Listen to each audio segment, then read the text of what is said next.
नमस्कार मित्रांनो, या नवीन व्हिडिओमध्ये आपले मी मनापासून स्वागत करीत आहे। मी योगेश पाटील।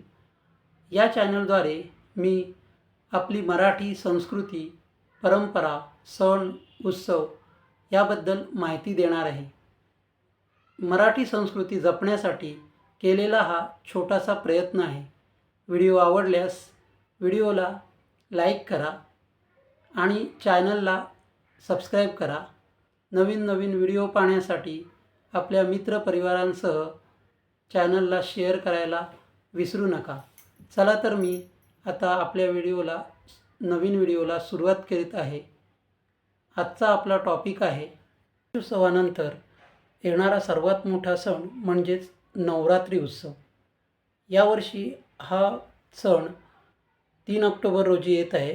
तर या व्हिडिओत आपण पाहणार आहोत या नवरात्री उत्सवाचा संपूर्ण पूजाविधी, लागणारे साहित्य आणि मुहूर्त।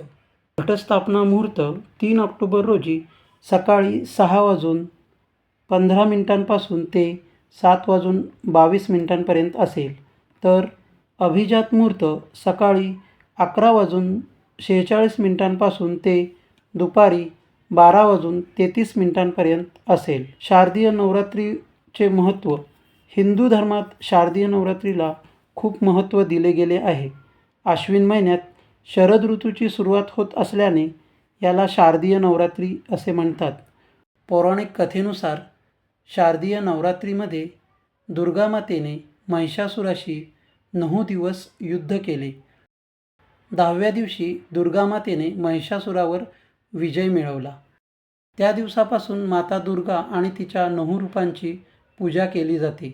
आश्विन शुद्ध प्रतिपदेपासून नवमीपर्यंत नवरात्रोत्सव साजरा केला जातो।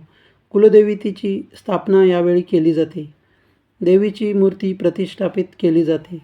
काही जणांकडे कलश मांडतात आणि त्याला घटस्थापना म्हणतात। घटस्थापनेचा विशेष असा मुहूर्त नाही।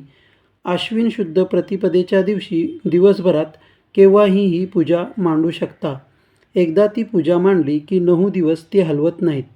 9 रात्री देवीपुढे तेल किंवा तुपाचा अखंड दीप प्रज्वलित केला जातो।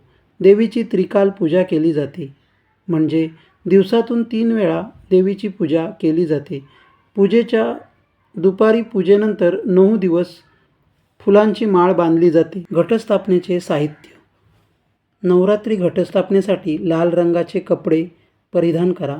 त्याचप्रमाणे मातीचे लहान मडके, विविध प्रकारची धान्ये, लहान टोपली, माती, कापूर, रांगोळी, वेलची, लवंग, सुपारी, अक्षतासाठी तांदूळ, आंब्याची डहाळी, पैशाची नाणी, लाल ओढणी, पान, सुपारी, शेंदूर, नारळ, फळे, फुले, शृंगारपेटी, फुलांचे हार इत्यादी साहित्य लागते।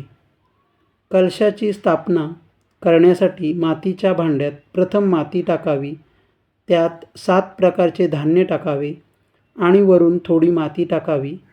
कलशात गंगाजल भरून त्याला मौली धागा बांधावा।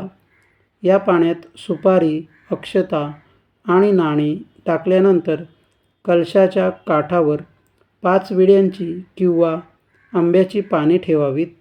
त्यानंतर नारळावर लाल कापड बांधून कलशावर ठेवावा। कलश गुंडाळावा। हा कलश माता दुर्गेच्या पूजेसाठी स्थापित करावा। पूजेनंतर तो 9 दिवस त्यांच्यासमोर ठेवावा आणि दिवा लावावा। आता पाहूया दसरा मुहूर्त। शनिवारी 12 ऑक्टोबर 2024 रोजी विजयादशमी म्हणजेच दसरा आहे। या दिवशी विजय मुहूर्त दुपारी 2:22 ते 3:09 आहे। हा दिवस वाईटावर चांगल्याचा विजय म्हणून साजरा केला जातो। हिंदू व मराठी संस्कृती जपण्यासाठी छोटासा केलेला हा प्रयत्न आहे। आवडल्यास आपल्या व्हिडिओला लाईक करा आणि कॉमेंट करून सांगा।